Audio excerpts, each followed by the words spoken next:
Я приветствую вас, дорогие друзья, уважаемые гости и подписчики моего канала. Всем большое спасибо за то, что следите за Спиваком, а он переехал с пятницы на понедельник. Дмитрий, приветствую вас.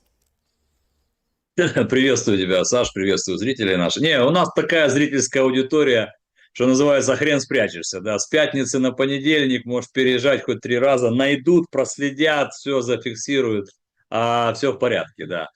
Все, я готов, Саш, там надо же обратиться к зрителям твоим, которые практически в партизанском движении участвуют, поэтому, ребят, вы там поддерживаете Александра, его канал, подписывайтесь, это раз.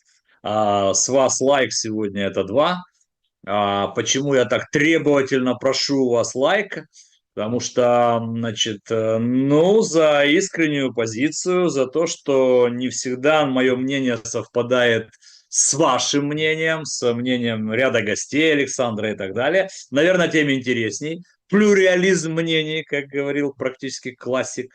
Вот, поэтому с вас лайк, донатить не надо, просто поддержите нашу беседу, нашу дискуссию лайком, ну и YouTube, который сейчас очень в трудных временах находится, YouTube, вот, мы его с вами тоже должны поддержать. Ну, вот как-то так. Да, друзья, все традиционно, формат прямого эфира, QR-код возле меня, возможность написать на экран, никого не дожидаясь, ваше мнение, пожелания, предложения. В сообществе YouTube и клубе зрителей в Telegram собираем вопросы заблаговременно для финальной части нашей программы. И, конечно же, начинаем с общения с чатом. В конце тоже будут вопросы из чата, прям вживую, онлайн, поэтому шибко сейчас не пишите вопросы именно в чате трансляции, а лучше голосуйте. Смогут ли удары по ТЦК повлиять на войну? Такой вопрос, да, и такие варианты ответов. Да, на фронте будет дефицит улова людоловов. Нет, что-то все равно придумают. Бусификация начнется еще жестче. Ну или всем все ясно, пора заканчивать. Такие 4 варианта, они как бы прямо не касаются, но действительно начать я предлагаю с вот этой, такой системной отработки зданий военкоматов, которую мы видели. 5 за последнюю неделю было атаковано военкоматов, да, Полтавская область, Киев, то есть мы понимаем, что это уже системная работа. Что вы думаете по этому поводу? Насколько сейчас уместно на 4-м году войны, как раз таки, когда мобилизация переживает, наверное, самый худший период, добить еще ее геранями, шахедами? Ну, я же могу тоже ответить, там, принять участие в вопросе, да. Я, как всегда, поступлю по-одесски, я два соединю в одном, да. Ничего не изменится, поэтому пора все заканчивать. Вот. Я могу даже расшифровать недолго, не тратя много времени, про свое отношение к этому унижению людей в виде бусификации, я уже говорил много раз. Считаю, что это черное пятно на биографии Украины, на нашей стране, и об этом еще будут говорить, и это плохая история. Нигде в мире подобного нет, чтобы военные люди, наделенные властью, которые давали присягу защищать страну, в том числе защищать гражданских, чтобы так издевались и унижали, собственно, гражданских, на чьи налоги они живут. Вот, поэтому все эти уловы – это лишь прикрытие, там, тотальная коррупция, глобальная, огромная, ну просто огромная. Я вам приведу короткий пример с моим знакомым. Вот просто не доходя до бусика 500. Ну вот остановили, перекрыли дорогу, человеку 50, по-моему, 3 года, вот, разыграли там такой злой полицейский добрый, ну неважно, просто я вам скажу, что вот, чтобы он не встал и не пошел в бусик, да, вот 500. Поэтому и себе поехал и так далее. Поэтому ничего не изменится. То, что русские сейчас бьют по зданиям ТЦК, это очередная, так сказать, некая такая, ну, даже не стратегия, ну, некие такие тактические ходы, вот вызвать здесь какое-то внутри общества типа бурления, потому что многие в обществе выражают, ну, враг моего врага, ну, что-то такое.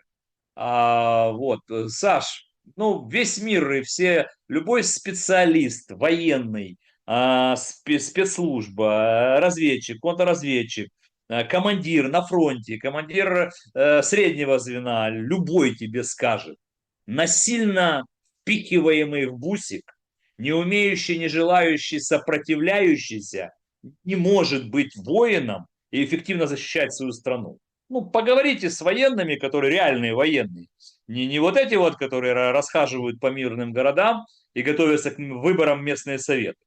Вот, это отдельная тема, да, вот эти все, как бы, не хочу никого оскорблять, но военная форма. А с реальными военными поговорите, я с некоторыми говорил, говорит, да упаси бог, не нужны нам, не привозите, говорит, мне никого. Бессмысленный груз, ну половина убегают, половина это невозможно, так нельзя. Так армию не набирают, так единство не строят. Поэтому что это дает, я не знаю. Что дадут эти там, сколько это будет продолжаться. Говорят, что там, да, исчезают же документы. Я разговаривал, кстати, с одним из работников, кстати, ТЦК. Да, да, у них сложности. Ведь, ну, не все же звери, идет же какая-то реальная работа, там приходят люди, приходят, значит, мобилизованные, приходят те, у кого там отсрочки, инвалидность, не инвалид. Ну, идет обычная какая-то работа. И вот мне работник ТЦК говорит, что в связи с этой всей историей мы сейчас разъезжаемся, уже, как говорится, не сидят все работники в одном месте, это усложняет наш процесс, это замедляет процесс выдачи документов, там, оформления и так далее, и так далее. Ну, то есть, вот негативные есть моменты просто в самой организации. Там много людей работают. И вокруг системы ТЦК, ну, как бывшие военкоматы, завязана жизнь, ну, сотен и сотен тысяч украинцев, у кого есть там какие-то вопросы и так далее. Сейчас это стало гораздо сложнее решать. Ну, вот так. Ну, тут Все. еще, понимаете, один нюанс есть такой, такой тяжелый. Винницкий ТЦК выдает публикацию о том, что они переезжают, и вот теперь вот такой новый адрес. Люди посмотрели, что это за адрес, оказалось там больница. Ну, то есть, понимаете? Потом прошло там пару часов, видимо, навели шороху, подняли скандал, видимо, прилетело по шапке тому, кто ведет страничку Винницкого ТЦК, и написали, ой, это какое-то внешнее вмешательство, это типа не мы писали, поэтому мы, конечно, остаемся на своих местах Это немножко. называется, Саш, ну, Понимаете? можно сказать грубо, это, знаешь, можно на это отреагировать грубо, с улыбкой, с иронией, а можно словами классика, да? Остап Ибрагимович Бендер когда-то говорил, перегибы на местах. Ну вот, перегибы на местах. То есть главное, что пресс-служба, надо отчитаться, мозг не включается, главное написать. Вот. Потом, видно, подсказали и включили мозг. Я бы просто вместо включения мозга отправил бы этого писаку, ну, помочь ребятам туда, где сейчас очень тяжко и горячо. А Винницкий ТЦК, ну, справился бы вот без таких писак, на мой взгляд. Понимаете, какая очень интересная история? Вы так краешком зацепили коррупцию. Сегодня на самом деле день таких очень шокирующих новостей приходит из Российской Федерации. В чем шок? Ну, значит, есть там бывший губернатор Курской области, который возглавлял Министерство транспорта, Минтранс. И с ним что-то случилось. Якобы на него свидетельствовал, ну, там, прошлый казнократ. Сегодня же, в первой половине дня, его уволили официально с должности.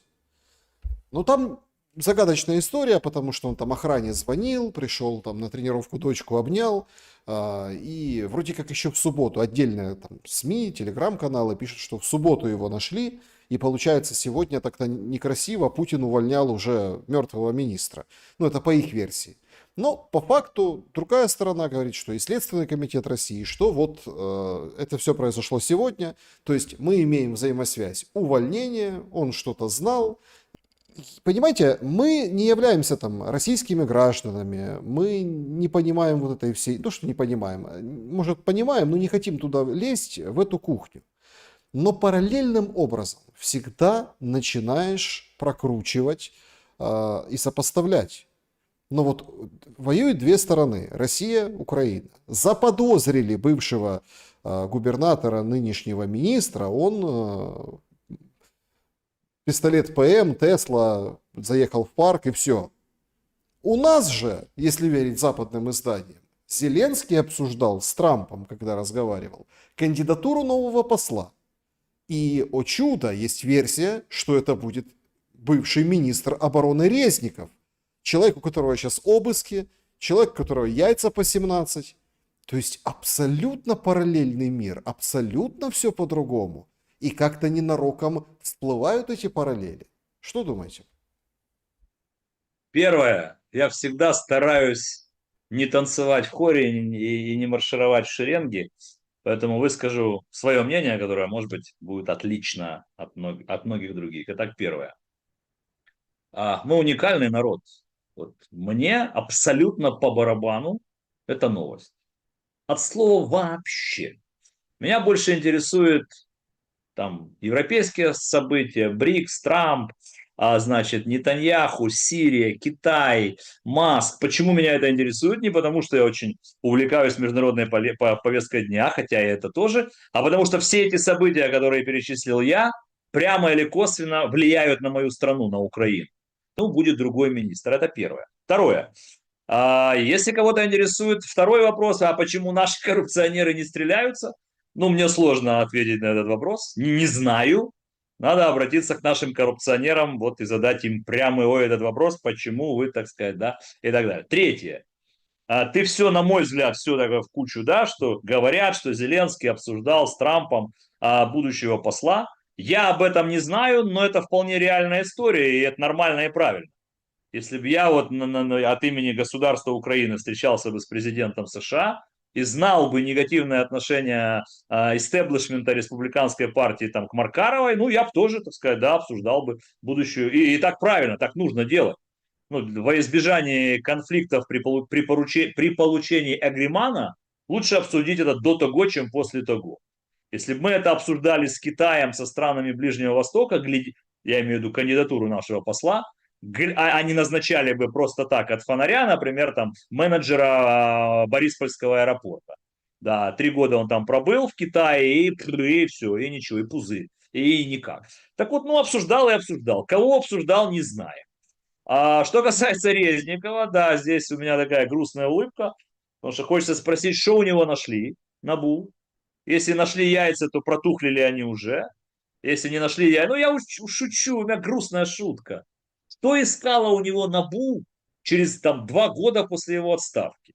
Ну вот что и почему через 2 года? Что хотели найти? Часы, будильник, пару сот долларов. Что хотели найти у опытного адвоката, юриста, да и вообще не глупого человека? Что он должен держать в доме? Блокнотик, где записано, что, кому, куда. Ребята в НАБУ, вы что, книг начитались или фильмов насмотрели? Поэтому с точки зрения закона Украины, Алексей, значит, Резников чист как ангел во плоти перед украинским законодательством. Это мы с тобой, Саша, можем вот это. Ну, в общем, Про яйца, про нормальный посол. 17. Нормальный посол, да? Нормальный был, Нормальный супер, посол в да. Америке. Значит, А как так? английский знает почти в Подождите, а как так совершенстве. получается? Слушайте, 4-й год войны, а у нас Да. там главком посол в Британии, там генпрокурор посол в Швейцарии, другой генпрокурор, да, тоже метит на должность посла, там, Вот здесь я Нидерланды. серьезно отвечу. Вот, А да, Резников, вот здесь я отвечу простите, в серьезно. Америку отправляется. Кулебу и того пристроили в университет преподавать. То есть Смотри, все как-то вот съезжают с темы. Саш, я понял. Я понял. Тратить время, я понял. Смотри, во-первых, я не уверен, что Резников поедет послом туда, хотя не исключено, ты правильные параллели написал. Ну, сказал, да, у нас все генпрокуроры, главкомы, там, да, министры, все куда-то идут послами. Это плохая тенденция, на мой взгляд. И это отражает то, что мы проигрываем на международном фронте, на международном дипломатическом фронте по многим-многим направлениям. Ну, потому что посол – это отдельная профессия. Ну, желательно быть карьерным дипломатом, понимать суть происходящих процессов, представлять государство. Ведь кто такой посол? Это главный представитель государства на территории другого государства. Что касается тобой перечисленных, то там отдельная фигура – это только Залужный. Ну, это такая политическая договоренность бритов, украинцев, да, значит, американцев. То есть Валерия Федоровича вовремя, так сказать, забрали из армии, чтобы он оставался иконой. Ну, потому что если бы остался бы главкомом, перестал бы быть иконой. А Сырский же не является сейчас иконой. Вы думаете, что при главкомстве Валерия Федоровича была кардинальная иная ситуация? Нет.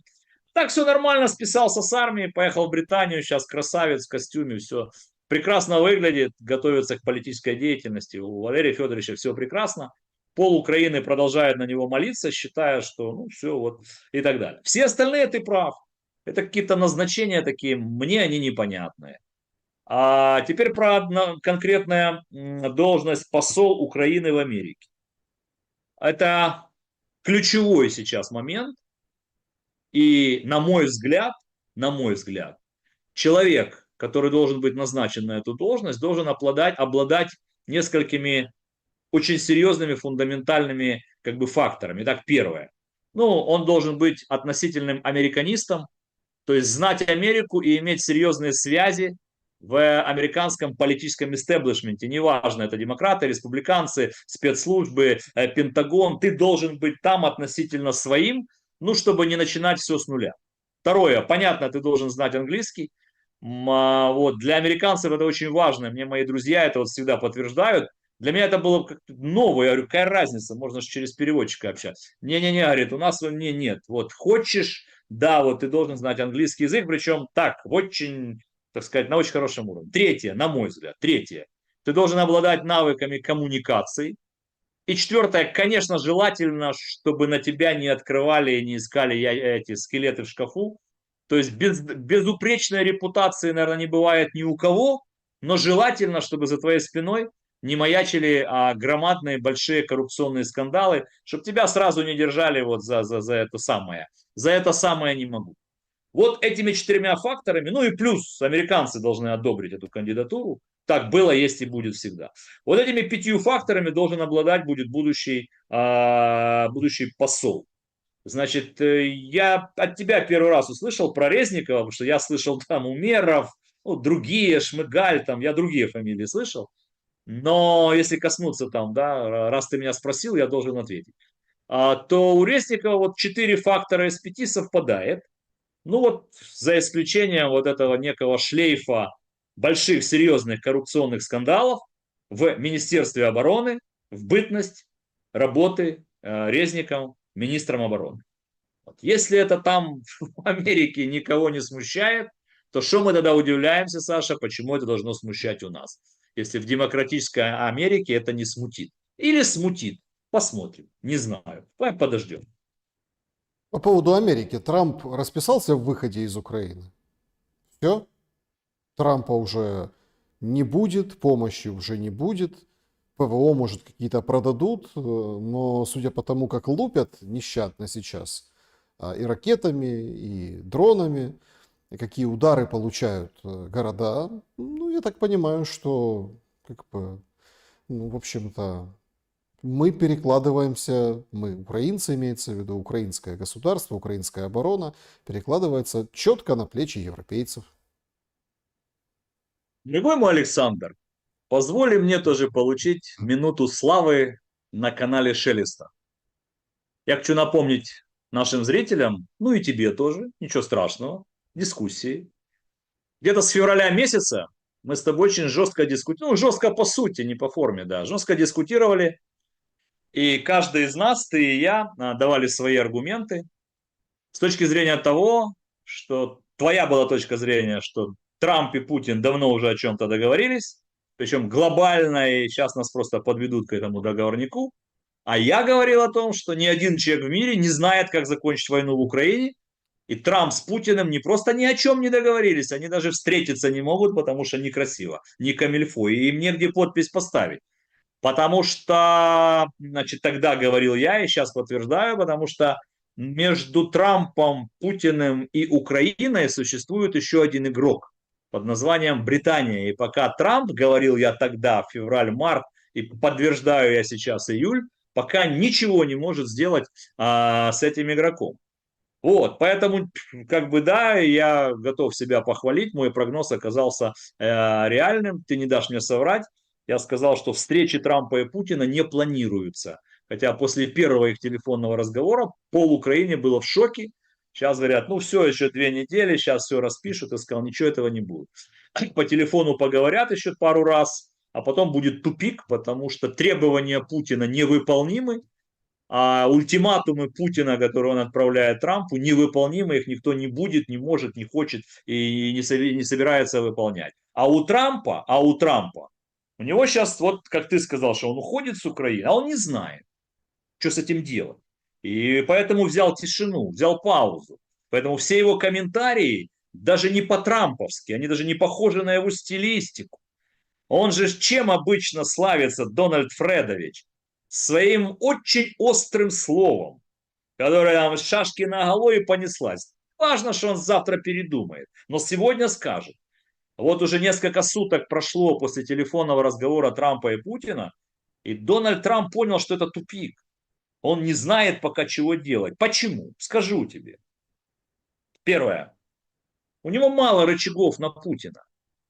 Я думаю, что советники Дональда Трампа, экономисты, не политики, экономисты, финансисты, давно уже положили на стол выкладку аналитическую, что вот эти санкции антироссийские, если их врубить, то войну точно не остановят, русских точно не заставят капитулировать, еще больше сблизят Россию и Китай, но зато еще и ударят эти санкции по экономике стран-союзников США. И поэтому просто убить экономику России этими санкциями в краткосрочной перспективе вряд ли получится. А вот поругаться со своими союзниками – да. И Америка не видит, и Трамп не видит здесь выгоды. Следующее. Бриты. Коротко, не буду долго. Лакмусовая бумажка. Кто кого победил, Трамп бритов или бриты Трампа, будет судьба руководителя Федеральной резервной системы Соединенных Штатов Америки господина Пауэлла, который контролируется, безусловно, в том числе и бритами и рядом европейских семей. Президент США, уже не первый, ничего не может сделать, не то что там уволить или отправить куда-нибудь в отставку руководителя ФРС, он не может его заставить даже там как-то экономическими вопросами решать, там ставку понизить и так далее. Ничего не может сделать. Вот давайте наблюдать июль-август, и мы тогда с вами придем к пониманию, что будет происходить в Европе и в Украине. То есть у Трампа по Украине пока тупик. Он не знает, что с этим делать. Давать Украине оружие, в чем выгода? Ты же понимаешь, что Трамп человек выгоды? И смотри, как он действует. Сейчас я расскажу по другим направлениям. Сегодня у Трампа в гостях Нетаньяху. Он заставит Нетаньяху подписать что-то временное с газом. Увидит, с сектором газа. Ну, Он Нетаньяху сегодня Дональд Трамп... всегда есть хуситы, или там Хизбалла, или Хамас. Ну, Это они понятно, так согласен, меняются, да? согласен, То есть противостояние. согласен. Смотри, когда мы говорим, что Дональд Трамп вернулся с Ближнего Востока триумфатором, то мы все понимаем триумфатором, но ненадолго. Дональда Трампа не интересует, что будет через 8 лет. У него очень короткий цикл, и в этом его слабость. А у его врагов цикл длинный.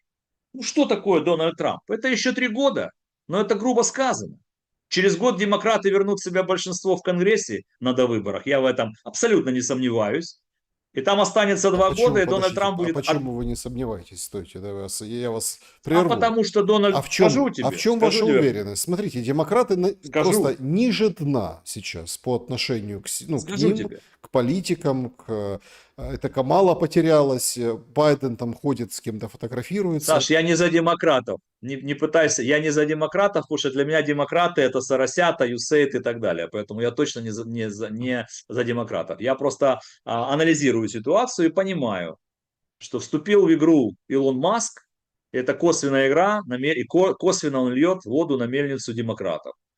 То, Так что он вот сейчас не делает, факт, видно сильно. подождите. Вот это вот прям очень интересная мысль. Дай договорить. Подождите. Не факт. Что Я значит не говорю, он льет я не сказал, что воду это на факт. демократов? Не-не-не. Я не сказал, что это факт. Это Я же наоборот говорю только размывает свое это мнение. все. Нет, Саш, нет. Скажу тебе, почему нет. Если будет интересно, сейчас все скажу. Дай закончу про Трампа. То есть на всех остальных фронтах его интересует мир на вот его каденцию. И в Украине его не интересует, что дальше. Вообще мало интересует Украина. Его интересует быстренько здесь мир. И он очень хотел укатать Путина на быстренько здесь мир. И у него не получилось укатать Путина на быстренько здесь мир. И в этом его проблема Дональда Трампа. Он не знает, что дальше делать. Более того, он и Зеленского неоднократно хотел укатать на мир быстренько, а потом посмотрим. Но это невозможно с теми ультиматумами, которые выставляет нам, значит, Путин. Во всех остальных направлениях Трамп последовательный и жесткий. Ведь многие же спрашивают, слушай, даже меня спрашивают, Спивак, ну как он мог так жестко по Ирану, ну жестко, плевать он там на международное право, на законодательство, на Совбез ООН, как бабахнул. И решил вопрос. С саудитами договорился, Катар кинул, турок отодвинул, бритов там переиграл на Ближнем Востоке, русских отодвинул от Ирана, от Сирии. Ну, жестко. Поэтому на саммит НАТО приехали все вот так. И Рюта назвал его папочкой. Вот так все стояли перед Трампом, боялись шелохнуться в его... Это после всего это. И меня спрашивают, а почему он по Украине так не может? Потому что здесь пока он не может переиграть бритов. Дальше. Экономика. Я сейчас верну, я помню твой вопрос по Илону Маску. Сейчас я плавно к нему подойду. Экономика. Трамп же сегодня уже начал рассылать письма счастья эти. Бей своих, чтобы чужие боялись.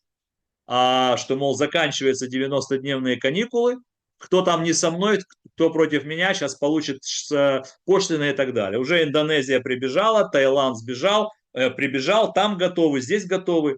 Остается ЕС. Вот это вторая лакмусовая бумажка, кто кого. То есть, поскольку бриты играют только на внешнем фронте, а внутри у них проблемы, и Стармер скоро на выход, что я тоже прогнозировал, в Британии колоссальный экономический кризис, у них там дефицит дистоплива. Поэтому им нужны внешние потрясения, а это бриты умеют лучше всех. Но остальные это прибежали. Остался у Трампа нерешенный вопрос этих торговых соглашений с ЕС. Вот тоже здесь кто кого. Трамп передавит ЕС и тогда заберет под себя этот весь рынок. Ну или ЕС как-то попытается посопротивляться. Посмотрим. Показательная история, что вчера состоялся телефонный разговор Трампа и Урсулы фон дер Ляйен. И, внимание, даже сама Урсула, ну ее служба, прокомментировали это следующим образом. Обменялись мнениями. Перевожу на человеческий язык, он вообще ее не слушает. Вот она ему вообще, вот Урсула, Кая Каллас, вот эта бюрократия брюссельская, она его раздражает, Дональда Трампа, я это знаю. Уж если Урсула фон дер Ляйен ничего не нашлась сказать, как обменялись мнениями, это значит ни о чем. И теперь я возвращаюсь, почему я сказал, что по всей вероятности через год на довыборах законодательный орган Соединенных Штатов Америки демократы могут вернуть себе большинство, а это для Дональда Трампа будет означать, что остальные 2 года своего президентства он будет в тотальной борьбе сопротивляться там против попыток импичмента, а может быть придется пройти еще против каких-то покушений, а может быть еще что-то. Понимаешь, какая история, Саш и зрители, я хочу вам объяснить. Дональд Трамп пришел в Белый дом с целью и миссией сломать систему, демонтировать систему. Это миссия революционера. До основания все разрушим, а потом. Так вот, я убежден, что 3 года, а учитывая его возраст, то есть понятно, что это последняя его каденция, он не будет баллотироваться на следующий срок, да? 3 года это мало и практически невозможно. Он не выиграет схватку, стратегическую схватку с системой, потому что у этой системы впереди десятилетия. И Deep State, глубинное государство, спецслужбы, британская корона, Федеральная резервная система, мировое правительство, Бильдербергский клуб, фонд BlackRock. Это ребята на десятилетия. Мол, переживем, Дональд, тебя. Да потише. Почему, на мой взгляд, Маск играет косвенно, не специально? Давай так, не играет, а может сыграть. Корректно скажу. Почему, если он создаст партию свою, это может сыграть против республиканцев? Кстати, со мной согласен Дональд Трамп. Судя по его реакции, она у него такая невыдержанная реакция.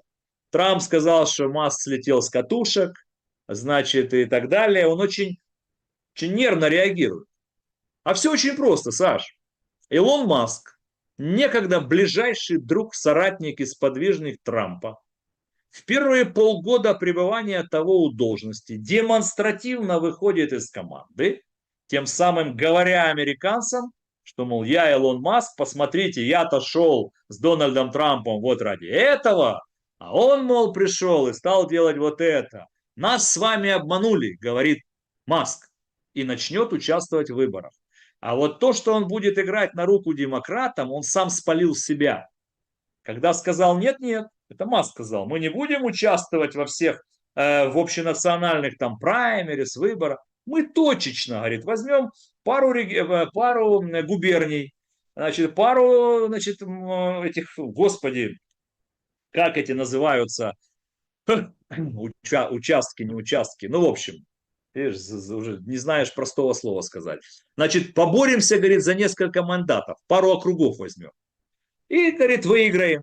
А теперь давай представляем себе.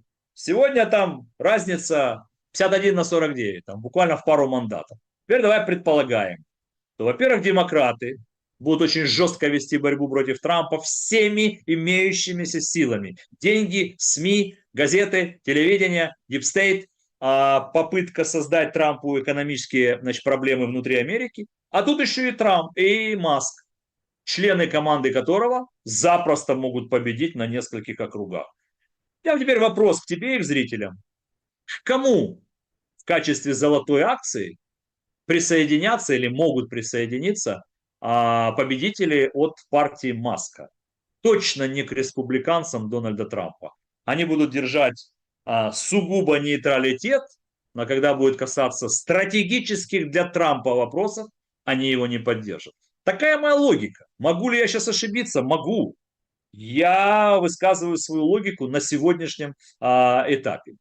Ну и у Трампа появилась еще одна история, где он не так растерян, как по Украине. Украина – это единственное место на планете, где Дональд Трамп сам не свой.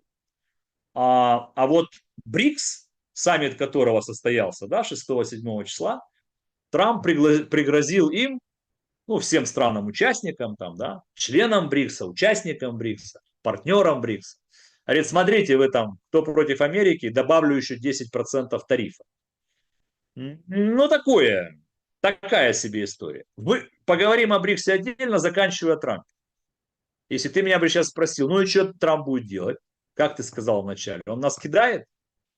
У Дональда Трампа есть 3 варианта решения вопроса пока. Первое. Ну, врубить эти 500% санкций против России. Ну, это смешно. Это Я не вижу, вариант. что... Да, это не вариант. Второй. Попытаться дестабилизировать ситуацию на Средней Азии, Закавказье. Бриты, турки, Кавказ, Баку. Это интересно, может быть, для Трампа. И особенно, если еще в Баку сейчас появится турецкая база, а это база страны НАТО, то, конечно, там, да, ослабевает влияние России. Это на руку Трампа, ему будет легче разговаривать с Путиным. Третий вариант. Да, тихо, как бы не делая громких заявлений по Украине, продолжая там давать какие-то виды вооружений там, в небольшом количестве, попытаться через Среднюю Азию, через дестабилизацию там, попытаться через бритов организовать дестабилизацию внутри России на этнической там почве и так далее. А теперь у меня вопрос, Саш, к тебе и к зрителям. Скажите мне, друзья, ну вот бриты – это явные там оппоненты, враги, противники русских. Трамп играет как бы роль, что ему с Путиным как бы, ну, до последнего разговора, что там есть о чем говорить, Арктика, космос, редкоземельные металлы и так далее. Теперь скажите мне, то, что Россия теряет свое влияние на Ближнем Востоке, отдав Трампу Сирию, сделав шаг назад по Ирану, Ереван пошел давно уже своей стезей. Казахстан уже настолько плотно с Китаем, что Китай уже там скупает не только золотые рудники, но и скупает шахты. Ну и вот очередное это Баку. Очень жесткое противостояние на радость британцам и туркам, которое, на мой взгляд, также выльется во что? Ну, в потерю влияния России над Азербайджаном и Баку. Смотрите, Теперь может, у меня это вопрос. всё-таки Подожди, натянутая заканчиваю. история. Ну, Одну стойте, фразу. ну, смотрите, Одну Алиев фразу. четко сказал, все, все разошлись, замолкли. Азербайджан, все, тема закрыта. Ну как, осадок остался, но ложечки нашлись. Но тема закрыта. Я же не сказал, что они начнут воевать друг с другом. Влияние России на Баку ослабевает. Там будут турки и бриты. Почему это произошло? Вот спроси меня, почему? И кому это выгодно? То, что происходит в Средней Азии и будет дальше нарастать по всему ОДКБ, в чем причина главная? Главная причина в том, что Россия увязла в Украине. Кому это на руку, что Россия увязла в Украину? США тоже на руку. И Дональду Трампу это на руку. Ну, бриты здесь главные бенефициары. И Китай главный бенефициар. Они же играют в дружбу с Россией, они же не Кстати, против здесь России, есть они логическая помогают же ошибка. России. Здесь есть логическая ошибка, я хочу, Давай. чтобы вы прояснили. Давай. Потому что Вы говорите Давай. о том, что влияние России ослабеет. Там, берем пример Азербайджана. С Арменией там отдельная история. Ну вот тоже, понимаете, тоже так весело про Армению говорить. Там они, ну понятно, политические заявления, они там стремятся к Европе. Так с УДКБ вышли или нет? Вот сразу Нет, вопрос в а лоб. зачем? Нет, Нет, пока нет, и не не вышли. выйдут. Дмитрий, не выйдут. Ну вот в том-то и дело. То есть можно там поза углами, извините за неэфирное там выражение, можно гавкать сколько угодно. Но караван идет, понимаете? То есть, а ДКБ вышли? Нет, Нет, не нет, вышли. нет, Вот вы нет, говорите, Саш, никакого потеря каравана, Посмотрите, никакого... потеря влияния. Окей. Но вы же сами подчеркнули только что понятно, что воевать не будет Россия с Азербайджаном. Это понятно. Но влияние потеряет. Так если воевать не будет, то как, простите, Украина отвлекает Россию от Азербайджана? Получается никак. Да, очень, да очень все просто. Почему воевать не будут? Не могут. А почему не могут? Ну, потому что они тут все. Все на фронт. Вся экономика сюда. И Баку это почувствовала. И Ереван это почувствовал. И Казахстан это почувствовал. 5 лет тому назад это было невозможно. То, что делал Алиев с гражданами России, с издания «Спутник», это было невозможно. Почему? Ну, потому что это же был миф. Ну, типа, как против России, это же рассеялся этот миф. И самое обидное в том, что этот миф рассеял и Украину. А Запад по отношению к нам до сих пор ведет себя нечестно и цинично. Сегодня Россия не будет воевать с Баку не потому, что они там кореша, они не могут. И с Казахстаном они ничего не могут сделать, там китайцы. Потихоньку, потихоньку, там китайцы. Вы себе будьте ОДКБ. Влияние вашего там, вы уже не лидеры этой всей истории, а это ваше подбрюшье. А следом будет Грузия. Запомни мои слова сегодня, начало июля 2025 года. Следующая будет Грузия. Это ошибочное мнение наше украинское. Да мы ярлыки вешаем. Грузия пророссийская там партия. Да не пророссийская она партия. Сейчас грузины налаживают отношения с американцами. Я знаю, что делают посланники там и, значит, спецпредставители этого Иванишвили. Сейчас будут там грузины и американцы делать определенные экономические проекты. Экономика. У русских нет денег заниматься сегодня инвестированием. А китайцы инвестируют в Казахстан, кто-то будет инвестировать в Грузию, кто-то будет сейчас с Баку. Наладят ли некие дипломатические отношения Путин и Алиев? Верно, наладят. Станут врагами. Они подчеркнутость, но былого влияния Москвы над Баку уже не будет. И такая же история за Так а Кавказье. какое оно было, Мой это же влияние? стратег... Подождите, ну стойте, вы как-то вот... у вас получается смесь горячего и холодного. То есть, значит, не на... То есть то, что забрали уклонистов в 22 году, этих айтишников, которые смылись сначала там в Казахстан, потом или куда-то там дальше, а потом приехали в Азербайджан поближе, в Подбрюшье, это типа должно было развязать войну. Окей, но войну не развязала, потому что Россия не может... Подождите. То есть задержание даже авторитетов и воров в законе войны не развязывают, а уж тем более каких-то уклонистов. Это раз. Вы говорите, Никто не развязывает войны. не будет влияния. Стойте. А какое оно было, это влияние? Там периодически сложные Открой карту. отношения, Скажу синусоида. тебе. Ну, то есть Открой там... карту откройте, посмотрите, что такое азербайджанская нефть, посмотрите на логистические пути, посмотрите на то, почему обладала влиянием Россия над Баку. Да причем здесь эти воры в законе, этот спор, вообще же не об этом идет речь. Там кто-то создал этот конфликт и повелись на него. Вот и все.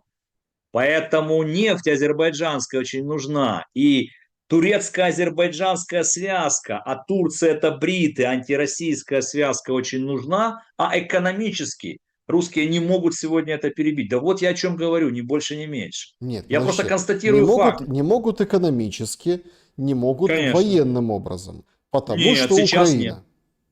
Конечно, конечно. Вся экономика, все деньги, весь военно-промышленный комплекс, вся армия, все спецслужбы России, все работает в России. Ну вот, собственно, на то, где мы с тобой живем. Вот идет война, 4-й год. И, конечно, Трамп, Путин, да, когда ведут эти все речи друг с другом, то каждый ставит... Я вот знаешь, как тебе еще думаю, вот я так себе представляю, что говорит Путин Трампу. Что говорит Трамп Путину, мне легче. А вот что говорит Путин Трампу, я подумал вот так. Вот он ему, наверное, мог сказать же, послушай, Дональд, там, ну на вы, а не на ты, не знаю. Послушай, Дональд, ты ж вопрос Ирана до конца решал. Ты считал, что там оттуда угроза для твоих братьев, израильтян. Ты решал это до конца. Вот я иду здесь до конца. Разберись в Европе. Я считаю, что там идет угроза в мою сторону. Вот могут они так разговаривать? Не знаю. Может быть Подождите, и кто могут. угрожает? Но русские ж Трампу также говорят, что у нас там угроза со стороны Украины. Вот мы будем, значит, идти до базы НАТО, Мгм. там НАТО, вы все время там берете, не берете, мол, зафиксируйте юридически, что Украина не будет в НАТО. Например, говорит он Трамп. И аж как пока не получается. А теперь еще один пример для тебя, Саш, что такое влияние. На прошлое Китай, Казахстан. Некогда Назарбаев вот так приезжал в Россию. Собственно, как и все остальные.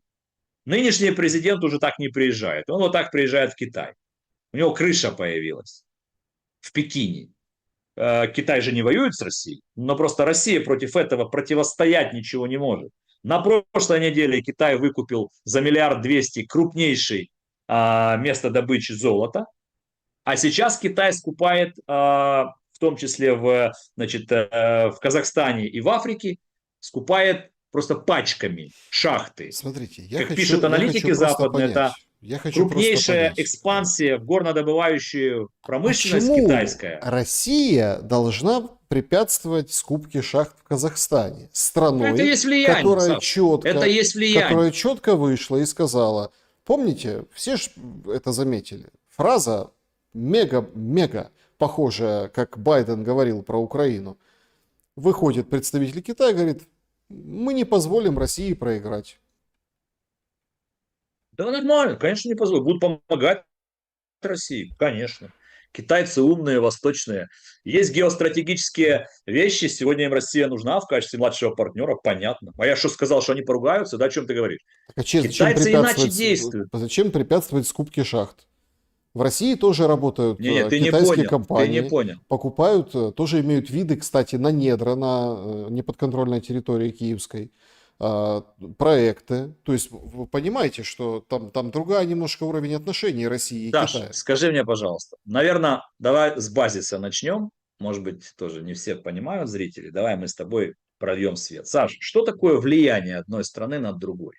Ну, в чем оно выражает? Любой, давай, я оставляю в покое, там, Россия, Казахстан, Америка. В чем, что такое влияние на страну? Влияние осуществляется бывает нескольких способов. Первое и главное – это экономика. Наши компании там, в ключевых фундаментальных отраслях экономики. Наши компании контролируют добычу, переработку, наши компании контролируют, транспорт, коридоры, логистику, ну, то есть значительную часть той экономической составляющей твоей страны, которая имеет геополитическое значение, да, международные коридоры и так далее. Это называется влияние. Есть вторая степень влияния, ну, военное влияние, да, когда там твои базы, ну, находятся на территории той или иной страны. А это означает, что ты ставишь там своих министров, своих там этих, и так далее, и так далее. Когда я говорю, что Китай инвестирует в экономику Казахстана в ключевые фундаментальные отрасли миллиарды долларов, это говорит о том, что Китай заходит туда экономически, проводит экономическую экспансию. Почему мы легко говорим фразу, что в Африке один Китай? Все, всех повыгоняли. Ну, там китайские деньги, там китайские компании. Поэтому Нигер высылает французские компании. Почему мы говорим, что, мол, и американцев уже нет на африканском континенте? Один Китай и немножко русских. Что такое экономическая экспансия? Это то, почему Китай стал великими, не выпустив ни одного патрона, не убив ни одного человека. В отличие от русских, от американцев, говорят, всю жизнь ведут войны. Китай последних 50 лет ни с кем не воюет. Инвестиции. Теперь у меня вопрос к тебе, и мы подведем итог. Казахстан. Вот кто главный теперь их. Это Китай. Потому что это политическая крыша, Они будут защищать свои инвестиции от мало ли что случится. Потому что обычно защищают свои деньги, свои компании, свои инвестиции. Как это делают американцы, как это пытались там делать русские. Но как бы Путин не играл, значит, в то, что он там, да, жест доброй воли по Сирии, он там подыграл Трампу, наверное, он подыграл Трампу. Но Асада он же не спас. Он подыграл Трампу по Ирану, но Иран их союзник. Они подписали договор союзнический. И можешь не сомневаться, что после того, как Иран сейчас купит китайские истребители, подчеркиваю, не российские, китайские. Почему не российские? Ну, а где взять России еще истребители на продажу Ирану? У них все вот. И как только Китай начнет торговлю с Ираном, и тут у него появится точка своего влияния. Вот так определяется, собственно, зоны влияния через экономику, через инвестирование в отрасли. Я почему всегда хотел, вот, ну, на всех программах говорю, что до тех пор, пока у нас будет МВФ безальтернативен, до тех пор, пока мы не наладим отношения с Востоком, там, где есть деньги и инвестиции, мы не сможем развиваться. Потому что ни МВФ, ни Всемирный банк не заинтересованы в развитии украинской экономики. Они заинтересованы в чем угодно, только не в этом. Дмитрий, сегодня на самом деле тяжелейший период для Украины в войне с Украиной и Россией. Увеличивается количество атак, дронов, летят вот эти доработанные шахеды под названием «Герань». Их сбивать все тяжелее. Люди в шоке, потому что сбивать-то пытаются, и к ним в окна залетает самое минимальное, это какие-нибудь там крупные калибры пуль от пулеметов, которые пытаются поразить ту или иную цель. Но, в общем, шахеды Герани высоко, пулеметы низко, и, собственно, попадает.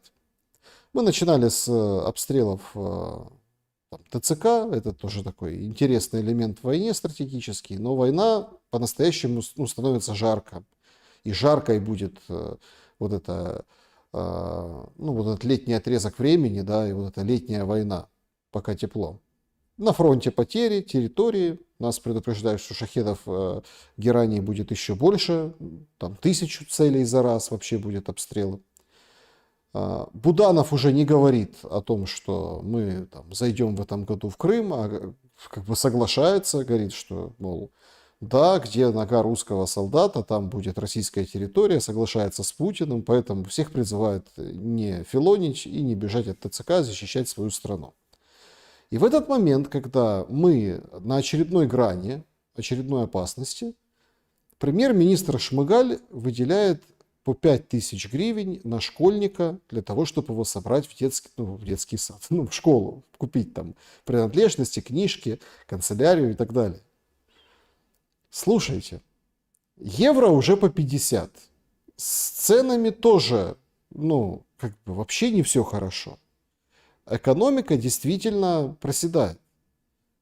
И вот такие траты, иначе как политическим пиаром или каким-то предвыборным шагом, ну, никак не объяснить. Деньги-то нужны вроде как на другое. Дроны там собирать, солдат, технику ремонтировать. Воевать же надо. А тут получается для школьников, которые, внимание, ходят пешком в школу, ну то есть физически, офлайн. Получается, вот они ходят в школу, значит, имеют право на 5000 гривен. Что это за решение? Деньги некуда девать. Первое. Ну, давай так. Ты начал с тяжелой ситуации на фронте, и тут как бы спора не получится. Ситуация архи непростая. Я единственное всегда стараюсь в любой программе, а в любом диалоге я стараюсь не погружаться в нюансы ситуации на фронте по линии разграничения по нескольким причинам. Я ее досконально не знаю, думаю, что и ты не обижайся, и ты, наверное, досконально ее не знаешь. Мы не знаем, что там с вооружением, что откуда, куда поступает, не поступает. Есть вещи во время войны, когда мы много чего не знаем, да и знать нам, наверное, не надо. Я бы не хотел многих вещей знать. Поэтому да, из телеграм-каналов, из общих сводок, из общения там с военными, ну мы все видим, читаем, ну мы понимаем, да, ситуация очень сложная, пока там фронт не ну как бы, ну она такая сложно контролируемая, да, но сложная, тяжелая, это правда. А тяжелая ситуация еще и потому, что война на истощение – это война экономик, это война математик. И русский военно-промышленный комплекс, ну, работает сейчас когда в 3 смены. А у нас проблемы с нашими западными коалицией желающих, могущих, решительных, нерешительных там, да. По-моему, через пару дней Стармер и Макрон опять там собирают коалицию решительных. Они ничего решить не могут, но главное, что они собирают очередной саммит. Поэтому ситуация на фронте – это отдельная история. Про Шмыгаля, да, скажу. Ну, могу отшутиться. У меня младшая дочь в этом году идет в школу, О, поэтому, да, значит, мог бы поддержать а ходят, я решение Шмыгаля. ходят как? Ну, не дистанционно, ножками. Не, оффлайн, да, Мгм. да, оффлайн. Поэтому, ну, дай бог, если все смогут ходить, ну, дай бог, чтобы, да, чтобы ситуация как-то была. Вот, поэтому, с одной стороны, мог бы поддержать решение Шмыгаля, но, думаю, зрители понимают мою иронию. По Шмыгалю я одну фразу скажу, и можно заканчивать. Я думаю, что он года 2,5 уже пересидел на своей должности. И, на мой взгляд, Денис Шмыгаль, я с ним не знаком, кстати, между прочим, не соответствует по своему профессиональному просто уровню целям и задачам стратегическим нынешнего периода. Потому что Шмыгаль должен не 5 000 гривнами заниматься, на мой взгляд. Премьер-министр должен создавать в нынешней военной ситуации стратегию выхода Украины, стратегию привлечения системных инвестиций, стратегию по развитию отраслей, стратегией заниматься. А когда у тебя нет стратегического взгляда на многие вещи, ну ты вот ковыряешься между тут и там. Что касается, Саш, того, что ты сказал, что это там политический там пиар, а чё Шмыгалю пиарится? Он что, куда-то баллотироваться что ли собирается? Я не думаю. А после своей отставки поедет куда-то работать. А может не, у него все хорошо. Он уже и может и не работать. А будет ли его отставка? Будет. Давно назрела и созрела. Про 5 000 не знаю, Саш, надо там считать, сколько это денег из бюджета. Знаю, что 40 ярдов по году нам не хватает долларов. Нам они нужны. Пока не вижу коалиции желающих выдать нам чек на 40 ярдов. Я только увидел МВФ, который выдал нам 500 миллионов долларов, фу, вот это, чтобы семечки мы купили. Да, и потребовал повысить тарифы на электроэнергию. Судя по всему, Украина сказала, а куда нам деться? У нас МВФ безальтернативен. А значит, в следующем году будет повышаться тариф. Что касается выборов, то та информация, которая вчера проскочила, что, мол, в ближайшие дни будет подан законопроект о продлении военного положения еще на 90 дней, а это как бы до 7 ноября, интересная дата такая, да. Уж не знаю, какая Аврора, где там, куда, чего выстрелит. Но если это произойдет и военное положение будет продлено, то это жирнючий сигнал всем, ребята, очередной фальшстарт совершили многие политики. Выборов в этом году не будет. Ну, то есть логика же абсолютно такая.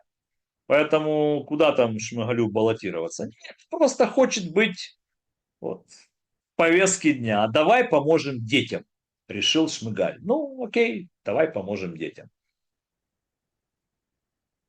Ну, дело такое. Посмотрим, насколько это... Ну, это вообще вряд ли инициатива Шмыгаля, это понятно. Ну, так А, может быть. Это... Там надо разбираться с другими инициативами. Там про законопроект, который хочет, значит, убрать криминальную ответственность там по ряду вопросов, закупок, вооружений. Там много чего происходит. У нас в правительстве, ну, в смысле, в системе координат парламент, который принимает законы, и правительство, которое, да, принимает решения, касающиеся экономики, там много чего происходит, разного. Вон сегодня пришла информация, я просто прочитал, так математически посчитал, что Сергей Лещенко, который одновременно и напсовет, значит, Укрзалезницы, и советник офиса, значит, президента, что он типа там получает 8 тысяч гривен в день. Ну, так получается у него зарплата в Укрзалезнице. То есть, ну, все это очень вот так, и тут ТЦК, тут вот это все. Понимаешь, Саш, а, по поводу премьер-министра. будущего, да. Смотри, премьер-министр страны в системе координат парламентско-президентской республики отвечает исключительно за экономическую составляющую. И когда Шмыгаль вот лезет в НАТО куда-то, там вопросы международной политики, еще чего-то, вот мне все время хотелось ему сказать: господин премьер-министр, займитесь там кредиты, потребительская корзина, агропромышленный комплекс, металлургия, ну, энергетика, значит, рабочие места, ну, и так далее. А не вот это вот решение, которое, кстати, никто не знает, оно будет выполнено, оно не будет. Это проект решения, или это уже постановление, они уже решили, или это Шмыгаль предложил. Если он просто предложил, это пока еще ни о чем. Но мы уже обсуждаем это, ну, потому что он премьер нашей страны. Вот он сказал, и мы обсуждаем. Так Нет, не все надо обсуждать. ну, мы обсуждаем, потому что денег нет. Понимаете? Так понятно, что нет денег. А И если потому их нет, что, значит и не будет выполнено и это решение. ну, то Надо есть, искать деньги, надо искать проекты совместные, надо искать инвестиции. Вот задача премьер-министра и его министров.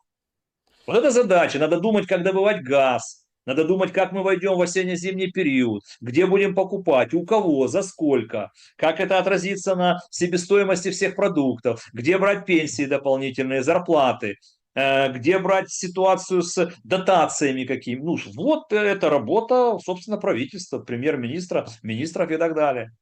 А то, что это чистый популизм такой, ну вот там ни о чем. Уж простите меня. значит, еще один вопрос. Доцент кафедры истории Украины Одесского национального имени Мечникова, О, Музичка, такой, выдает да. лютую дичь. Дюк Ришелье, Воронцов, на выход. Они не являются символами Одессы. Символами Одессы должны быть памятники Франко и Шевченко. А, Какое Это вот счастье, так что одессит музычка же. не является не только... Да ничего не буду пояснять. Ну, что мне пояснять? Это же вообще так уж о чем? Ну, вот что? Счастье, что такие музычка не только не являются символами Одессы, но даже не являются олицетворением Одессы. Поэтому, если человек несет бред и считает, что это он несет в массы патриотизм, то, ну, мне грустно. Потому что патриотизм – это не разрушение, патриотизм – это созидание. У Одессы есть своя история. К этой истории как раз те, кого он ненавидит, имеют отношение. А те, кого он хочет затащить в одесскую историю, не имеют к одесской истории отношения. Поэтому, ну, вся Украина сегодня обсуждает то, что он сказал. Я думаю, что ему это и надо. Он же с этим выступил для чего? Чтобы мы все узнали про него. Вот про этого товарища. Где он там доцент. Я думаю, что должность в Институте национальной памяти он уже заработал. Вот поживем, увидим. Думаю, месячишка другой и замначальника, значит, цеха Института национальной памяти уже можно назначать человека. Все, запросто. Что мне комментировать, Саш? Ну, матом сейчас ругаться в эфире.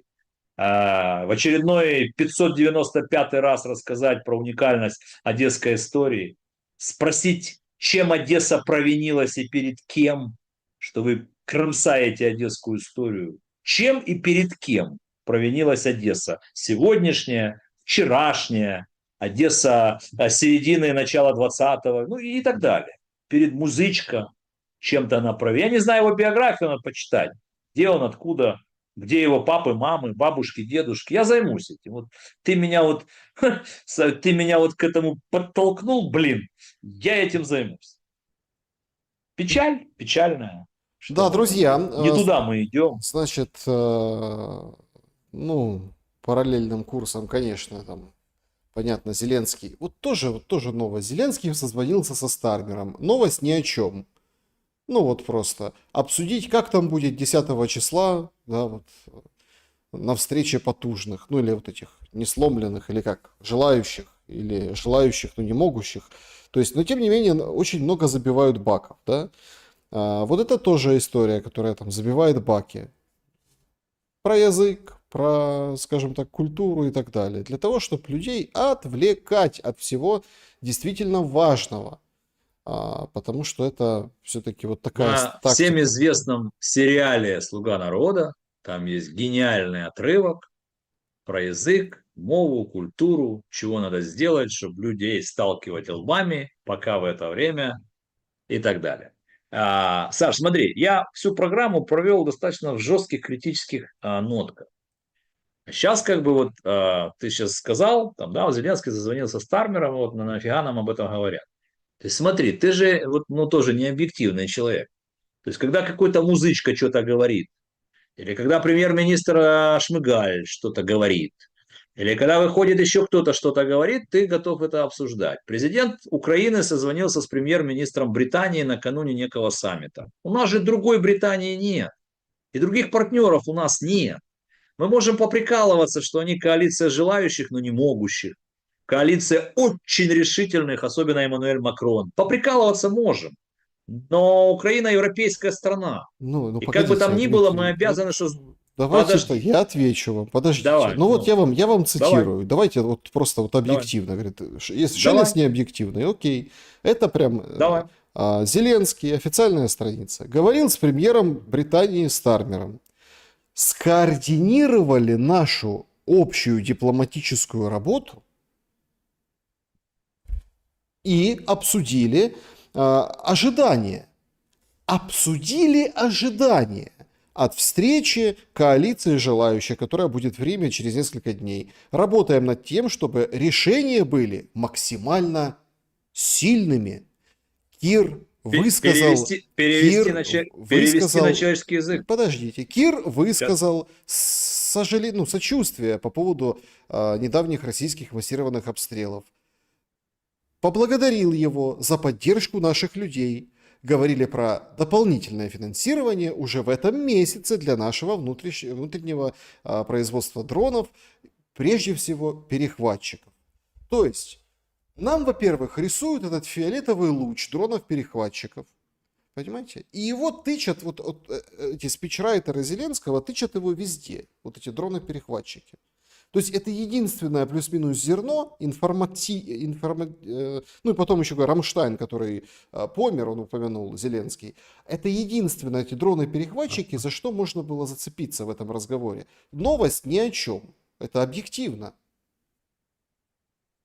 Когда разговаривают два президента, или там президент и премьер, президент и канцлер, неважно. Обычно это сухие новости об этом. Никто тебе не расскажет во время войны нюансы этих телефонных разговоров, ну и это правильно. А почему-то, когда Трамп с кем-то разговаривает или, значит, Макрон с кем-то разговаривает, это интересно. Зеленский переговорил со Стармером, и ты пытаешься найти тут какие... Я перевожу тебе на человеческий язык, о чем они поговорили. Очень тяжело европейцам без Трампа. Очень проблематичная ситуация, что Трамп может выйти из украинского кейса. Европа не в состоянии заменить Америку в треке поставки нам вооружения, помощи деньгами и политически тоже. То есть тревожные сигналы есть от американцев. Это первое. Второе. Очень непростая ситуация у нас экономически. Мы с тобой об этом говорили. А у кого Украина может просить помощи, поддержки и так далее? Есть Соединенные Штаты Америки, есть некая Европа, ну и бриты, от которых мы зависимы, но которые очень мало могут, собственно, без Штатов. Поэтому это очень сложные сейчас переговорные процессы. Ну, надо отдавать отчет. Ничего простого нету. Единственное, что можно же констатировать, Саша, объективно, что удалось же Украине после последнего разговора Зеленского с Трампом, ну, произошел же сдвиг некий. Куда? Впервые за эти месяцы Трамп назвал прямо, что он очень разочарован разговором с Путиным. Впервые Трамп сказал, что он очень, так сказать, ему очень приятно было, прекрасный был там разговор и диалог с Владимиром Зеленским, хотя мы понимаем, насколько сложные отношения между Украиной и Вашингтоном, между командой Зеленского и командой Трампа. То есть оно немножечко, это очень сложная, очень непростая, тонкая и очень тяжелая работа. Но какие-то вещи, какие-то, пусть мизерные, пусть шажок за шажком, но какие-то вещи удается хоть Я не немножко спорю. нивелировать. Какие? Конфликт и так далее. Нет, ну я не спорю, что есть достижения, но какие? Я же тебе сказал, изменение тональности Трампа по отношению к нам в позитивном русле и изменение тональности к Путину в негативном русле. Как минимум тональности. Это тоже еще месяц тому назад было представить себе практически невозможно. Я, Значит, это же некая заслуга нашей дипломатии. я не Что касается хочу... Стармера, я уже сказал. Я думаю, что он в ближайшие там несколько месяцев вообще может покинуть свой пост. Но это не важно, как будет фамилия следующего премьера. Премьер Британии – это корона. Там решения принимаются в короне, а не в парламенте. Это ошибочное мнение, когда кто-то думает, что в британском парламенте от имени британского народа принимают решения. Там другие центры принятия решений. Я, Вот и все. смотрите, я со всем уважением Поэтому не какие-то же хочу вещи нужно показаться, оценивать позитивно. не хочу показаться, что я передергиваю там или как на чем-то спекулирую, но по разным данным в день на фронте украинских военных, бусифицированных и бывалых, всех, да, гибнет от 500 до 1000 человек. Ну, это 1000 человек, это страшные цифры, которые приводит сам Трамп, да, ему так красиво. Ну, а там 500, это примерно средневзвешенная цифра, да, там, когда меньше, когда больше, это в день, в сутки. Идет наступление. И получается, эти люди погибли для того, чтобы Трамп изменил тональность. Не, Саш, давай не передергивай, я тебя прошу. Вот это некрасивая история. Ты сейчас меня на что выводишь? Ради чего война, ради чего гибнут люди? Ну, Сань, не надо, пожалуйста. Причем здесь одна тема к другой. Мы сейчас говорили о внешнем треке сегодняшнего переговорного процесса. Что ты хочешь, чтобы Украина что, Нет, признала в поражении или что, нет, я хочу, капитулировала? чтобы Меня один Украина, человек спросил, Спивак, как бы пошла и договорилась в Стамбуле на прямых двусторонних переговорах. Вот этого я хочу. окей, И да, желательно в да, 22 и я году. очень хочу. И я очень хочу, чтобы Украина пошла и договорилась. С Путиным сегодня договориться невозможно. Потому что Путин выставляет те свои хотелки и ультиматумы, которые Украина не будет выполнять.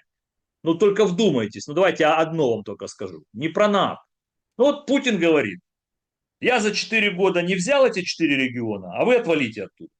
Потому что я их вписал в Конституцию. В смысле отвалите? Ну, в смысле, а почему? Ну, отвали с Воронежа. Мы его тоже еще не взяли. Ну, понимаешь, Саш, я тоже очень хочу, чтобы мирный трек состоялся, чтобы каждый день перестали летать в Одессе, в Киеве и убивали людей. Я тоже хочу мира. Только пока в мире нет силы, и Дональд Трамп немножко растерялся от того, что у него не получается обоих посадить за стол переговоров и прийти к какому-то компромиссу. Путин стоит на своем, и хрен поймешь, как его сдвинуть с этого. Ну, а Украина стоит на своих требованиях. И я считаю, справедливых требованиях. Еще раз скажу, в чем справедливое первое и главное наше требование. Мы говорим, у нас меморандумы диаметрально противоположны. У нас требования диаметрально противоположны. Наши позиции очень далеки от компромисса. Нам предстоит очень непростой путь переговорный. И он может занять много времени. Давайте для начала перемирия, без всяких условий. Давайте остановим завтра с 10 утра боевые действия и кровопролитие по всей линии фронта. И начнем разговаривать сложно и долго. В Стамбуле или на Марсе. Месяц, два, три, пять, полгода. Только давайте войну остановим пока в качестве перемирия. Без условий. Так говорит Украина. Что говорит Путин? Не, говорит, мы готовы к перемирию, запятая, но. И выставляет то, ну, никто это не собирается выполнять. Русский Ну, язык значит, они признавать. блефуют. А? Русский язык признавать. Церковь не Да гнать. никто не будет А, выполнять то, что он требует от Украины. Он не имеет права это требовать от Украины. Это внутренние вопросы Украины, наши. Мы их или решим, или не решим. Дальше по территориальным вопросам. Я же тебе привел пример. Какое право ты имеешь требовать от чтобы он заставил Украину, чтобы Украина вышла за те территории, которыми... я не понял, ну объясни мне. Только потому, что товарищ Путин, подождите. думая, что Ну они все давайте. это Не, давайте тогда решат, объективно. вписал 2 года тому назад это в Конституцию? Давайте Только поэтому? объективно. Тогда давайте объективно. То есть, Давай. пока Российская Федерация военным путем не завоюет то, что она вписала в свою конституцию, война не кончится. Путин так себе думает, и сам уже не понимает того, насколько он ввяз в эту историю, потому что вписав то, чем он не владеет, в Российскую Конституцию, я был первый, кто 2 года тому назад сказал об этом, что Путин себя загоняет на будущее в некий тупик дипломатический. А что ему с этим делать? Из Конституции это выписывать? Вот он и ставит перед Трампом вопросы, которые Трамп не может решить. Кто может решить этот вопрос? Значит, Путин должен немножко понизить планку своих хотелок, тогда это будет путь к компромиссу. Дай бог, чтобы хотя бы происходили сейчас гуманитарные аспекты, обмен пленных, возвращение детей. Пусть хотя бы так, очень медленно. И возвращаюсь я к середине программы.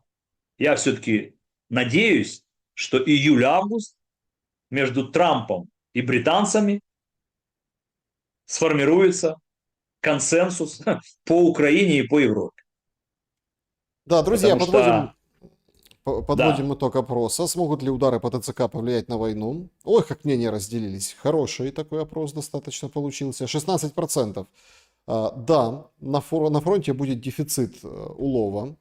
23% нет, что-то все равно придумают. 24% бусификация начнется еще жестче. И 37% всем все ясно уже, пора заканчивать. Спасибо большое. Закончили мы опрос, и спасибо за то, что проголосовали в этом опросе. Значит, я опять победил, потому что я проголосовал, что ничего не изменится, и пора уже заканчивать. Если сейчас это математически значит, приплюсовать, то большая половина. Ну, я ж значит, как бы так, да, значит, иронизирую. друзья, полетели к вашим вопросам. Начнем, пожалуй, ну, режим Блиц. Начнем с закрытого клуба зрителей. Там, ну, зрители обсуждают, там своя экосистема, очень, ну, так бы, доброжелательно настроенная, хотя по-разному настроена. Зрители беспристрастно, так сказать, обсуждают эфиры, экспертов, мнения, и, в общем, всех приглашаю туда. Александр, здравствуйте, Дмитрий. У меня вопрос. Вы говорите, что Путин не хочет заканчивать войну, Европа не хочет заканчивать войну и про других, а сам Зеленский, по вашему мнению, хочет завершения войны. Ведь если бы хотели, давно можно было бы договориться с чертом лысым. А то, что вы говорите про ультиматум, не кажется ли вам, что каждая сторона в начале переговоров всегда выносит максимальные требования, а потом одна сторона двигается в одном, другая в другом? Называть это ультиматумом неуместно. Прокомментируйте, пожалуйста, Ну, ответьте. ваше мнение неуместно, мое мнение уместно, у нас с вами расходятся мнения. До тех пор, пока вы не сможете ответить на вопрос, почему нельзя сформировать режим перемирия, остановить военные действия, а потом передавать эти все вопросы в политико-дипломатическую плоскость, ну, объясните мне, почему. Ну, вот почему Украина говорит, мы готовы к перемирию на 30 дней, на 60 дней, на 90 дней. Давайте остановим кровопролитие и начнем говорить.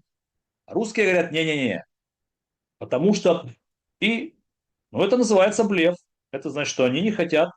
То есть, смотрите, вот, уважаемый зритель, вот я свою точку зрения аргументирую. Вот вы говорите, а что, Украина хочет мира? Я говорю, Мгм. мы же всем сказали, давайте А, перемирие. Мы 8, а хотим. 8 миллионов дронов это что, пиццу развозить? Что-то? 8 миллионов Что? дронов и 2 миллиона снарядов от Европы Урсула пообещала. 8 миллионов дронов за год мощность производства Украины. Это, наверное, не для войны, это Это ж проблема пиццу Европы, что ж развозить. толку, что Доставка. Урсула пообещала. Что толку нам с того, что Урсула пообещала? Эммануэль Макрон у нас обещал контингент ввести в Украину. Ну, пообещали. Европейцам пообещать, это как два пальца об асфальт. Ну, пообещали себе. Где Урсула и где финансы? В Европе нет свободных финансов. В Европе нет сегодня ресурсов военно-промышленного комплекса. Европа не может полностью заменить американцев. Поэтому Трамп как бы с одной стороны немножко растерялся, с другой стороны сделал шаг в сторону, хочет сказать, ребята, вы хотите без меня, окей, попробуйте.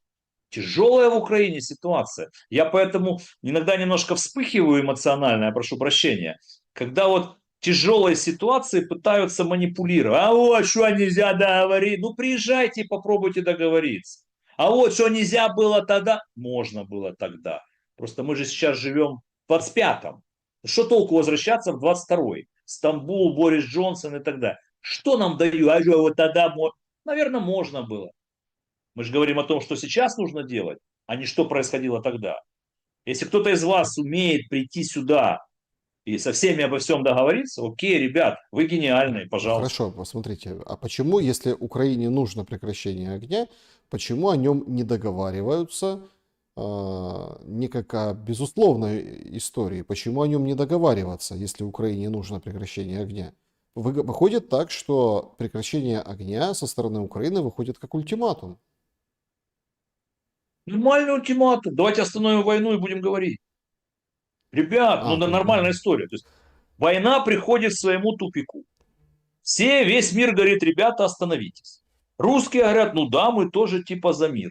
Но у нас есть свои условия. Окей, условия сложные. Надо искать компромисса.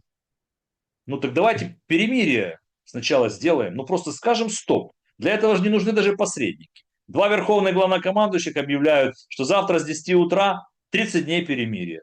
30 дней, не 3 года. 30 дней, ну хотя бы так, паузу. И давайте говорить эти 30 дней в Стамбуле, на Луне, где угодно. а, Что сообщество, здесь, что в этой позиции Украины, кого может смущать? Остановить кровопролитие на месяц и говорить ну, нормальная позиция, справедливая и честная. ну, смотрите, то есть, почему, хорошо, вы помните период, когда наступала украинская армия и выдавливала из Херсонской области, из Харьковской области российскую? Помните период? И вот Да. выходят россияне и говорят, стоп, давайте месяц перемирия, будем говорить. Как бы отреагировала Украина? Не знаю. Ну так. А, режим Блиц, вопросы, все-таки сообщество YouTube, Добрый Лось, такой ник у пользователя. Здравствуйте, Александр и Нормально. Дмитрий. Вопрос следующий. Дмитрий, как вы считаете, если Украина победит Россию, неужели Украине не достанутся хотя бы крохи со стола под названием Россия? Более того, я думаю, что в такой ситуации Украину не пустят даже в предбанник этого фестиваля с гневным окриком «очередь не занимать». Ваше мнение? Знаете, уважаемые друзья и человек с ником Добрый Лось, мне иногда кажется, что вы не вопрос мне пишете, а, так сказать, упражняетесь в своем творчестве. У вас это здорово получилось. Мне нравится, нормальная мысль, нормальная ирония, нормальная история. Но вам же мой ответ же не нужен, потому что это не вопрос. Если Украина победит Россию, это в смысле вы имеете в виду, если Украина возьмет Петропавловск, или что вы имеете в виду? Вы мне скажите. Поэтому я не знаю, как вам ответить. Вот если сегодня очень сложна у Украины ситуация, и нам военным способом мы не можем сегодня вернуть все наши территории. Мы же это признаем. Да, вот те там оккупированные территории, это проблема. И там многие наши редкоземельные металлы, там много недр наших, там люди, там разрушенные города. Это проблема. Мы признаем, да. Запад, позиция Запада, они сдулись как шарики. Поэтому речь не о победе. Речь о том, что необходимо останавливать это кровопролитие. Мгм. А войну можно остановить только или когда есть победители и капитулянты, или путем поиска компромиссов. Ну, я думаю, что наш вариант второй. Надо искать компромиссы. Искать. Тяжело. Очень тяжело. Если знаете как, то вы гениальные. В мире, видите, даже Дональд Трамп не знает, как здесь уговорить всех сторон, чтобы прийти к какому-то компромиссному решению. Трамп не знает, не понимает, что ему дальше делать.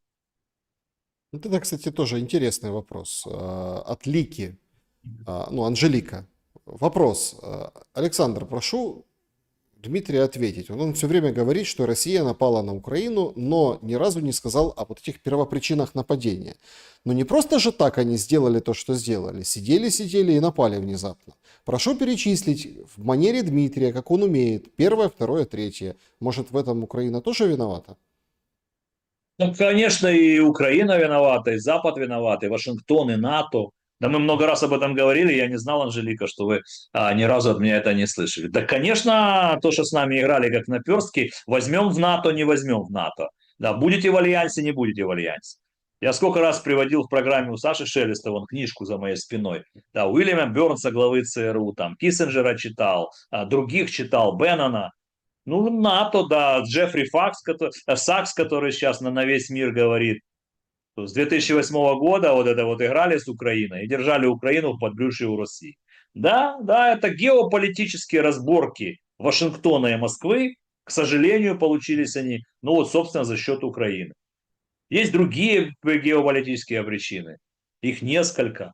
Что-то можно было избежать? Наверное. Что-то можно было предотвратить? Наверное. Хотели американцы это предотвратить? Думаю, нет. Спросите у Джо Байдена. Поэтому я не скрываю это первое, второе, третье. Ну, нормально. Мирослав, здравствуйте. Насколько еще хватит украинских военных в этой войне? Или война сменится, и это будет уже война дронов? И такая может быть длинной, так как дроны дешевые в производстве. Спасибо. Правда, эта война открыла беспилотные системы, это открытие будет на десятилетия вперед. Это правда, что развитие технологий беспилотных систем и обороны против них, это сейчас номер один в военно-промышленном комплексе России и ряда европейских стран, и Америка задумалась. Дроны полностью меняют ход тактики, тактических и стратегических вообще действий во время современной войны. Уже задумались о том, а зачем нужен флот в его нынешнем виде, а зачем нужны, значит, те или иные виды авиации, там, и много чего, да, что делать с бронетехникой. Я вообще считаю, что эта война последняя окопная война. Следующие войны, а войны будут всегда на планете, Мгм. это будут войны высокоточных видов вооружения, ракет, беспилотных систем, спутниковое наведение, аэроразведка, поражение критических каких-то инфраструктурных, ну вот как-то так. Поэтому вы правы. Развитие Сергей, производства дронов и в Украине, и в России, а у нас сегодня отчитали, что мы в 900 раз увеличили там производство дронов. Я не считал, я могу только, как бы, да, новость я прочитал, я сказал, то, ну да, да, да, война может, так сказать, в этом плане затянуться. Но понимаете, в чем дело? Дроны не завладевают территориями. Дронами нельзя территории оккупировать, и освобождать их тоже сложно. Ну и когда паритет в дронах и в системах ПВО, ПРО, в системах подавления, рэбов, если есть некий паритет, ну так можно, да, люди гибнут.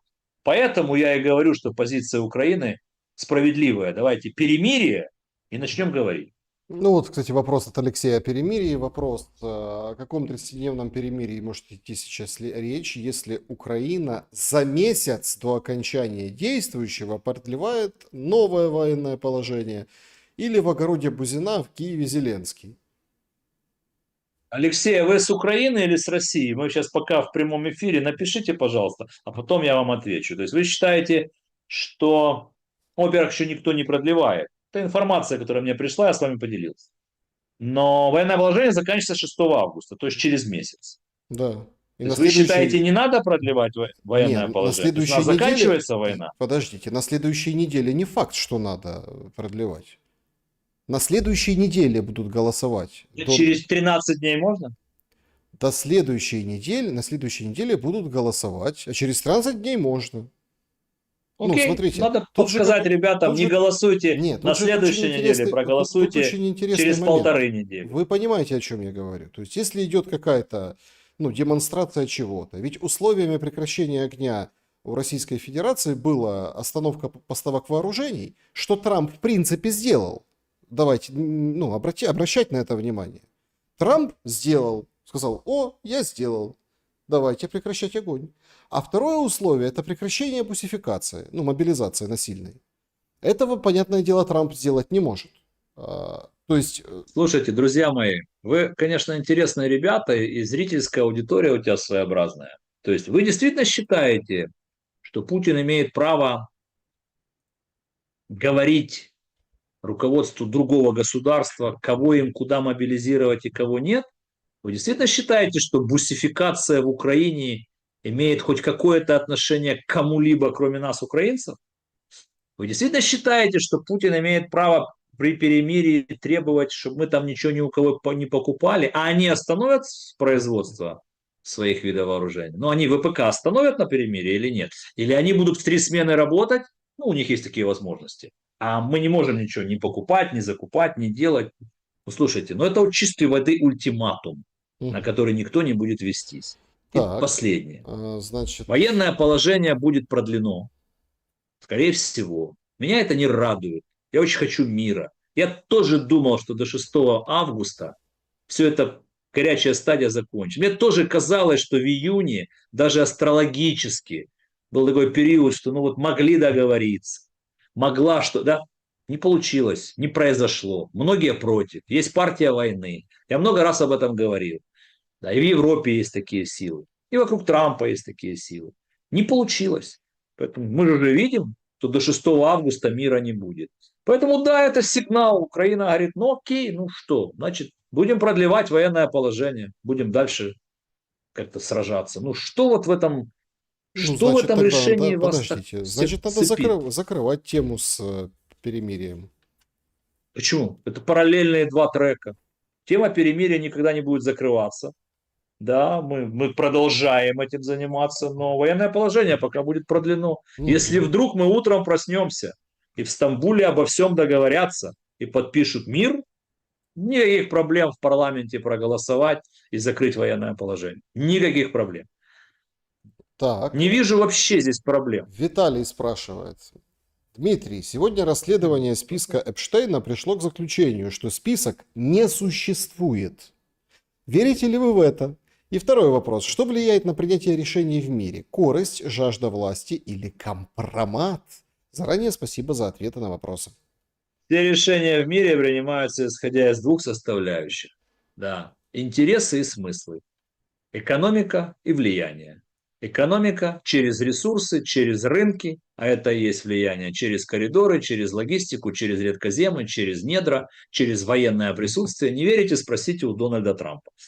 Вот, или у других. Ну вот и все. По списку этого товарища я ничего не знаю. Ну, надо проанализировать, не готов. Просто брякнуть не хочу.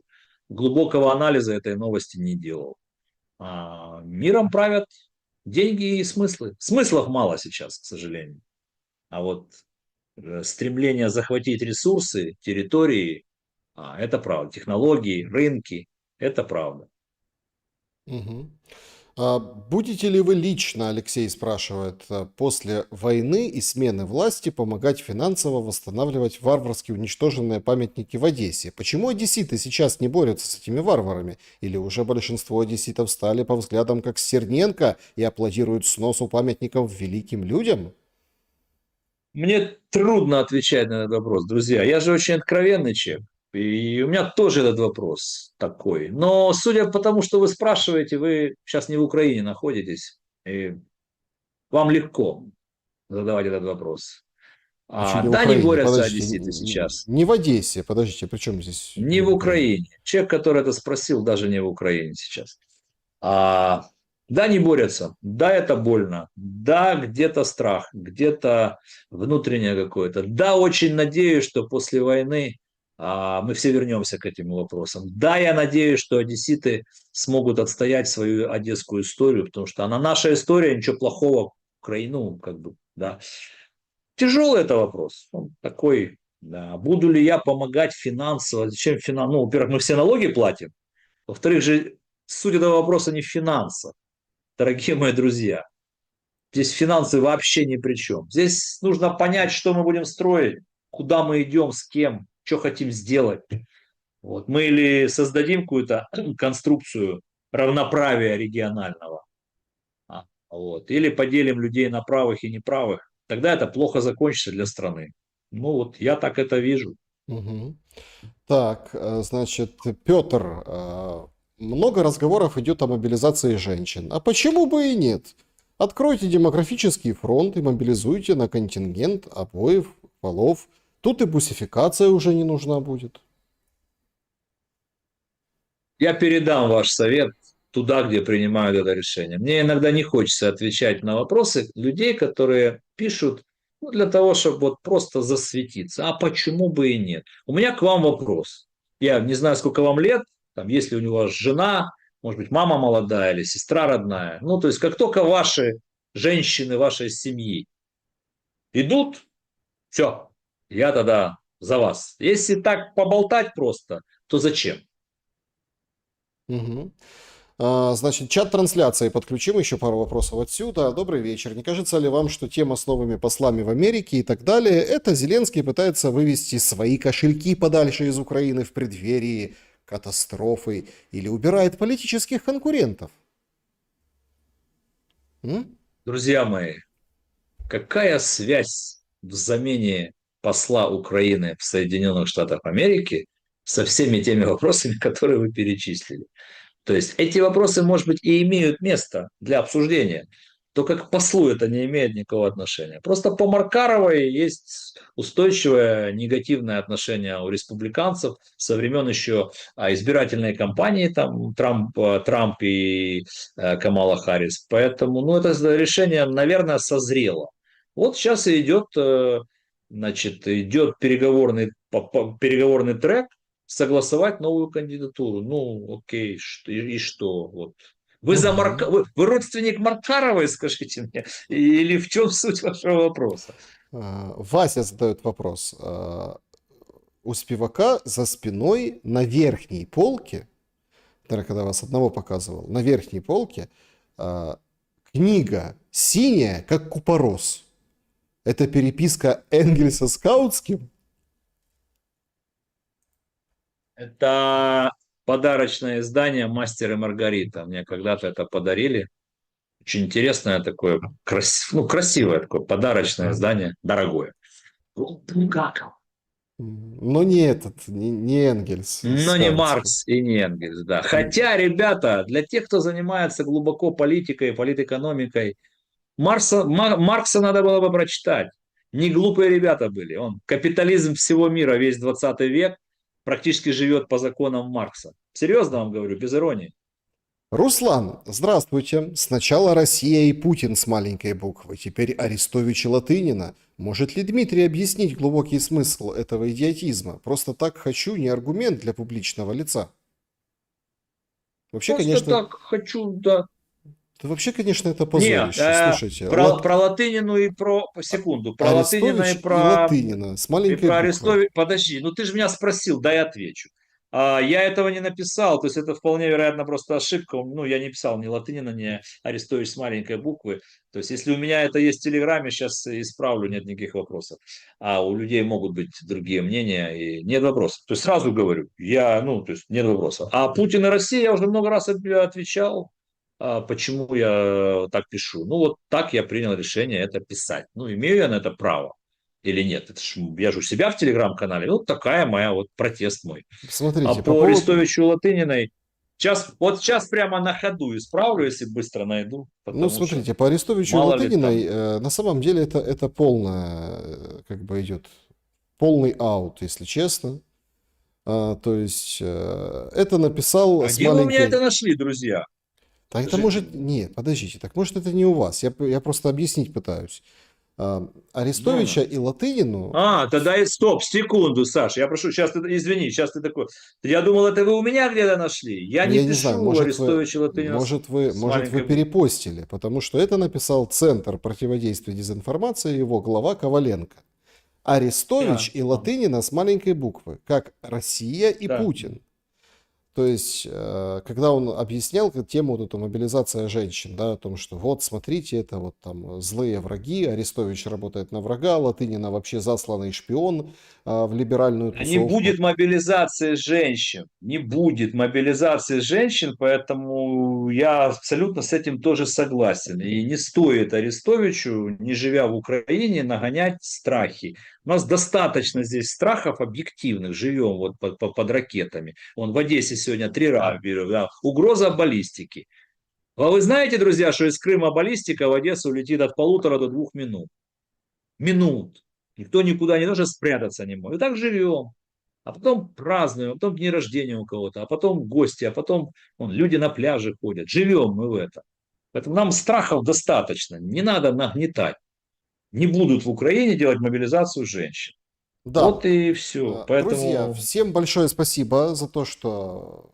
Ну, смотрите, мобилизация и мобилизация, но когда ты представляешь государственный орган, который, в принципе, причастен к тому, чтобы человека канцелить, а потом ты его фамилию пишешь с маленькой буквы, ну, это просто что-то. Это уже, по-моему, шарики за ролики. То есть, хотя, что один, что вторая, «Вера и правда» из 22 года, как могли, да, не знаю, испарины на лбу, так сказать, делали, что могли для Украины в информационном плане. Но, видимо, ветер поменялся, конъюнктура поменялась, и теперь вот это, ну, это низко просто, да, по отношению к... Это же не...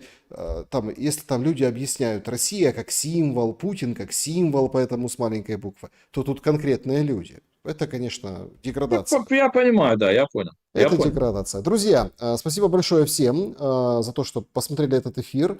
Переезжает Спивак с пятницы на понедельник, поэтому будет понедельничный Спивак, поэтому встретимся ровно через неделю. Дмитрий, спасибо за время и мысли. Друзья, берегите себя, добра и света. До скорого.